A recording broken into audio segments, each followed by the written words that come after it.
Sveiki, kolegos. Šiandien turim spiečiuką. Va, ruošiamės.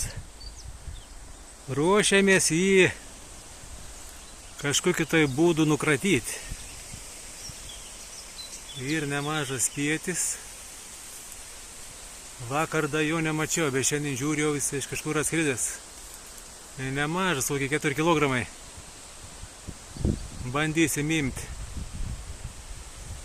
Pačią procesą aš jums nenufilmuosiu.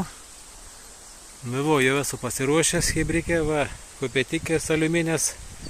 Tikiuosi nesulūš atlaikys. Čia šiokia tokia improvizacija, biškai pasilyginau. Aveliuks polistirolinis. Čia turiu vandenuką biškai. Jau supurškiu, ko nenuskristų. Ir ką, bandysiu kratyti.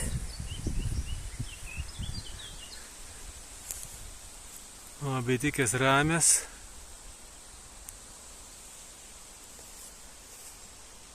Šiandien biški vėjuota, bet anuos tikriausiai čia niekur nebenuskris. Tai va, kaip reikia visiems gerų didelių spiečių